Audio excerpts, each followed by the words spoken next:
moment sur les antennes de Bein Sport. Be United, des passionnés de foot avant tout qui peuvent parler avec leurs idoles et on prend la direction de Nice. Il est champion de France en titre, il entraînait Lille, aujourd'hui il est à Nice. C'est Christophe Galtier, malheureusement il ne peut pas être avec nous depuis Nice, mais il a tenu à répondre à ces enfants que vous voyez en photo. On va commencer par la question et donc la réponse de Christophe Galtier. Question de Jordan. Bonjour à tous, bonjour à toute l'équipe.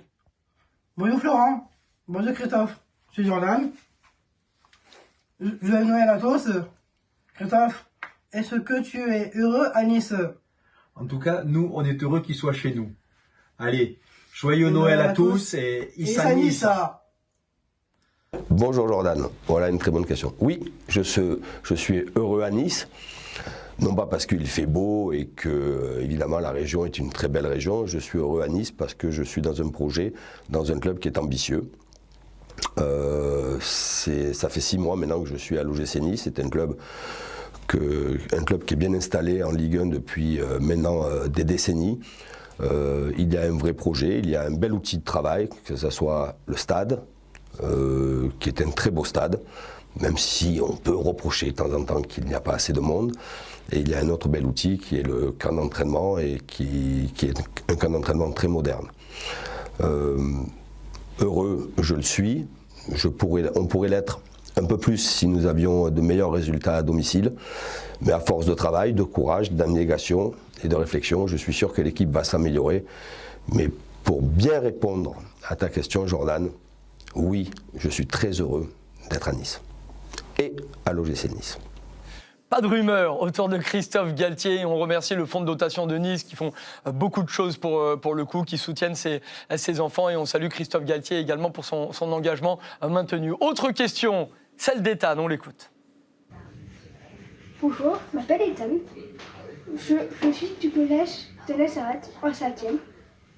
Je voudrais remercier M. Galtier et lui poser une question.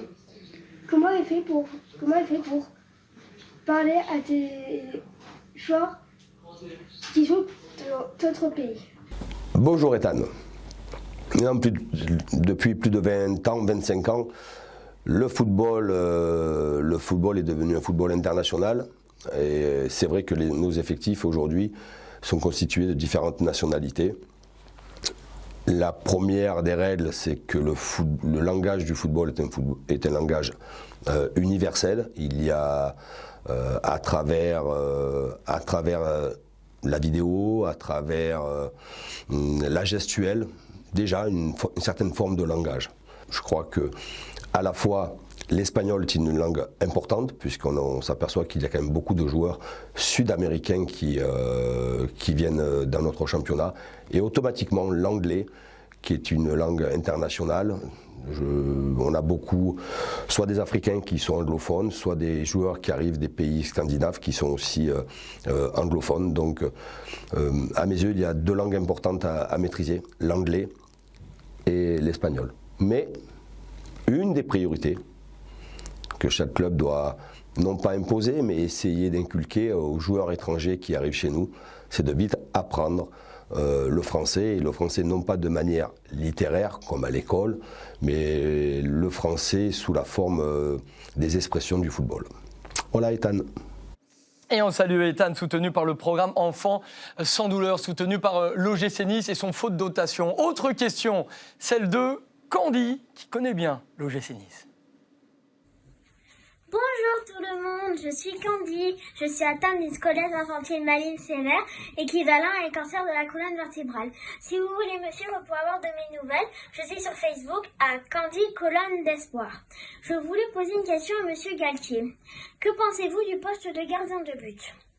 Et je voulais remercier l'OGC Nice pour leur gentillesse, car ils m'ont aidé pour me soigner. Je les remercie grandement. Je voulais leur faire plein de bisous. Bonne soirée, bonne fête, bonne année et à bientôt. Bonjour Candy. Eh bien, tu as déjà une manière de t'exprimer d'une personne adulte par rapport à ton jeune âge. Et tu me poses une question à la fois simple, mais très compliqué. Mais le rôle de gardien de but, c'est déjà un rôle très particulier. C'est le seul joueur qui peut jouer avec les mains. C'est un des seuls joueurs qui a un préparateur que pour lui, un entraîneur pour lui. Mais c'est aussi le poste très important. Généralement, dans toutes les équipes qui ont de grandes performances, il y a de grands gardiens. J'ai connu ça dans le passé. Ici, nous avons Walter, et puis après 2 jeunes gardiens derrière, qui sont eux aussi des très bons gardiens. C'est un poste qui demande beaucoup de concentration, beaucoup de force mentale, et oui, d'être concentré finalement pendant 95-96 minutes, parce que quelquefois l'équipe peut dominer de manière importante, et il faut être très présent sur 1 voire 2 situations pour éviter d'encaisser un but. Et je profite de ce moment-là, Candy, pour te souhaiter une bonne fête de Noël. Et l'OGC Nice, les joueurs et moi-même, on sera toujours là pour te soutenir. Je te fais de gros bisous. Et on soutient bien sûr tous ces enfants. D'autres questions avec Christophe Galtier. Question sur le poste de gardien de but. Louis, vous étiez l'un des meilleurs milieux de terrain, mais si vous ne le savez pas, Louis a été gardien. On a quand même ses photos. Louis, gardien de but. C'est grâce à ce match-là que j'étais remplaçant, parce que j'étais sur le point de quitter partir du Paris Saint-Germain, que Joël s'est blessé. J'ai dû le remplacer, puis j'ai fait 2-3 arrêts, parce que déjà aux entraînements, je prenais du plaisir à aller dans les buts, surtout quand le terrain était... il fallait qu'il soit souple, hein, parce que sinon ça faisait mal. Et puis voilà, j'ai eu 3... Il y a Franck Tanasi qui est derrière moi, j'ai eu 3 étoiles, et puis ça m'a permis dans l'année, c'est les étoiles qui te donnaient pour être le meilleur joueur français. Puis c'est grâce à cette finale-là que j'ai pu les avoir. Vous avez des étoiles par votre prestation en tant que gardien, mais pas pour milieu de terrain parce que vous occupiez toute l'année. Ah, mais là, c'était pas mal le final, c'était bien. Madame la ministre, on entend également qu'on dit qu'il salue Nice, qu'il soutient. C'est formidable parce qu'on le disait avec la Fondation PSG, c'est pareil avec Nice, les supporters, quand on vit des moments difficiles, on se raccroche au foot. C'est pas juste un petit sport comme ça entre copains. Là, elle voit un club, le club de ses rêves, le club de son cœur qui la soutient. Oui, mais c'est dans les 2 sens. Parce que le club donne beaucoup et cette supportrice, Candy, elle donne extrêmement beaucoup aussi de valeur. Je veux dire, quand elle parle, elle vit sa passion et c'est pour ça qu'on est tous là, hein. Nous les adultes. C'est pour ces gamins, pour qu'ils s'en sortent, pour qu'ils dépassent leurs problèmes, leurs maladies, leurs handicaps. Et là, Candy, elle est formidable. Et donc, c'est du gagnant-gagnant. Je veux dire, donnant. Bien sûr de joie, d'espoir et puis de punch. Je veux dire, elle a une pêche formidable, Candy.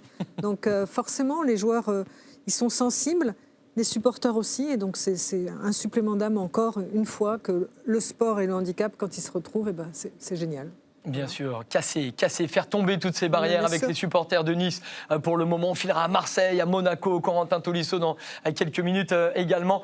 Parole à Salim, désormais. Bonjour, je m'appelle Salim Sassi, j'ai 15 ans.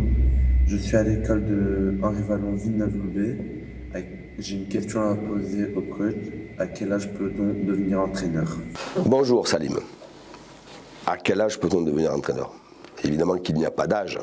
Et on voit dans l'évolution de ce poste, et notamment souvent en Allemagne, ou dans d'autres championnats, des entraîneurs qui arrivent de plus en plus jeunes. On découvre des entraîneurs maintenant à 32, 33 ans, 34 ans. Et dans un passé récent, on devenait entraîneur principal aux alentours des 40 ans. Mais je pense qu'il est très important, évidemment, de bien connaître le jeu, de connaître aussi la psychologie des joueurs. Il y a aujourd'hui des formations très intéressantes et la formation française, dans le cadre des diplômes d'entraîneur, est une formation reconnue sur un plan international. Mais il n'en reste pas moins que je reste convaincu que pour devenir entraîneur, il faut quand même avoir joué ou avoir été au contact très très tôt dans sa vie avec une équipe, avec des joueurs. Parce que en dehors de tout ce que l'on peut apprendre à travers notre formation, il y a quand même l'expérience du terrain. Et ça, rien ne peut remplacer l'expérience du terrain. Pour ma part, moi j'ai toujours voulu passer par des étapes. J'ai été longtemps un assistant, un entraîneur adjoint, avec évidemment des prérogatives très précises de la part des entraîneurs qui m'ont fait confiance. Je me suis nourri de cette expérience-là avec les différents entraîneurs dans différents environnements, dans différents championnats.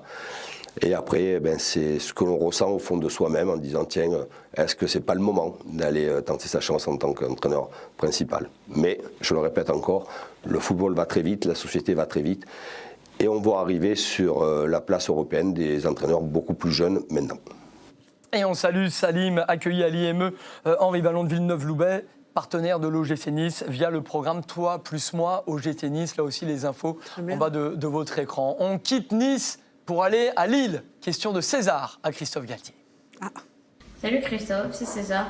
J'ai 13 ans et je suis supporter de LOSC. J'espère que ton aventure se passe bien à Nice. Et en tout cas, tu nous manques beaucoup à Lille. J'ai une petite question à te poser. Que penses-tu du parcours actuel de LOSC en Ligue des Champions? Et jusqu'où penses-tu qu'ils peuvent aller? Bonjour César, un plaisir de te voir et de t'entendre. Ce que je pense du parcours du LOSC en Champions League, magnifique parcours. C'est un parcours, la Champions League est une compétition très difficile. Alors les gens disent que le groupe était plus facile que le groupe que nous avons pu nous avoir il y a quelques saisons. Mais c'est un parcours extraordinaire, faire 11 points dans cette compétition-là, c'est remarquable, d'autant plus qu'au début, l'équipe a mis un peu de temps à se mettre en place. Les tirages en Champions League sont toujours difficiles. Après, il faut y croire, c'est une double confrontation. Il faut y croire jusqu'au bout et je suis persuadé que le LOSC peut créer cet exploit et éliminer Chelsea serait un très grand exploit. Tu regrettes mon départ ou le fait que je ne sois pas toujours plus à Lille, mais je crois qu'il faut féliciter aussi le travail de Jocelyn Gourvenec et de son staff qui, évidemment, le début de saison était difficile et c'était normal. Après un tel succès, il y allait avoir un peu de déconcentration, un peu manque de motivation.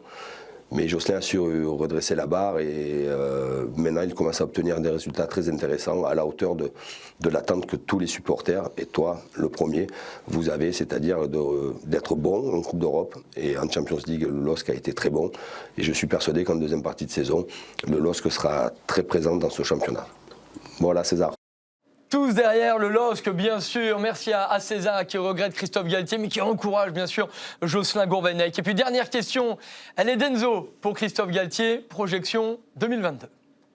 Je suis Enzo de l'association Enzo 06 pour les enfants 10 et Asperger et TDAH. Aujourd'hui, j'avais une question à poser à Christophe Galtier, et ça serait quel serait ton souhait pour 2022? Voilà, un grand merci à l'OGC Nice et bonne fête, au revoir. Alors mes vœux pour 2022, c'est tout d'abord que je retrouve mes joueurs tous en bonne santé et tous nos supporters, nos fans qui puissent vivre une deuxième partie de saison très excitante. Il faudra évidemment que en 2022 que nos performances à domicile soient beaucoup plus importantes par rapport à 2021. On peut dire que ces 6 premiers mois peuvent être intéressants, mais on doit en 2022 être beaucoup plus performant à domicile, continuer à être performant évidemment à l'extérieur pour atteindre l'objectif. Notre objectif à l'OGC Nice, et je sais que les supporters, et toi aussi, tu dois vouloir voir des matchs de Coupe d'Europe pour la saison prochaine. Donc voilà, qu'en 2022, en deuxième partie de saison, qu'on puisse gagner beaucoup plus de matchs à domicile, toujours être performant à l'extérieur pour arriver en fin de saison à se qualifier pour une des 2 Coupes d'Europe. Un grand merci à Christophe Galtier, merci au fonds de dotation du gym, l'OGC Nice qui accompagne ces jeunes tout au long de l'année. Le gym acteur solidaire sur son territoire. Le club accompagne des enfants, des familles au quotidien. Et puis, regardez ce pack, Méfi Club, c'est le club des supporters des moins de 12 ans. Le gym a envoyé ça et ils envoient ça à tous les ados ou jeunes adultes ou enfants qui sont passés à l'antenne ce soir avec Christophe Galtier. D'ailleurs, Nice a fait une grande opération contre Lens récemment avec une opération spéciale enfant à 1 € la place. Christophe Galtier ne pouvait pas être là, mais il tenait à adresser un dernier message aux enfants ce soir. Je vous souhaite à vous tous de passer de bonnes fêtes de Noël, de manger beaucoup de chocolat. J'espère que vous allez être gâtés, ouvrez vos cadeaux, appréciez tous les cadeaux. Allez voir au pied du sapin, mais je suis sûr que vous êtes assez malin, je vous ai vu. Vous êtes déjà assez malin pour savoir déjà ce que vous allez avoir pour Noël.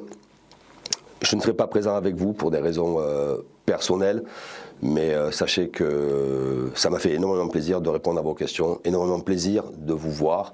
Et je le répète encore une fois, je vous souhaite à vous tous, à vous 6, un très bon un très bon Noël et par la même occasion, évidemment une très belle année 2022. Je vous embrasse.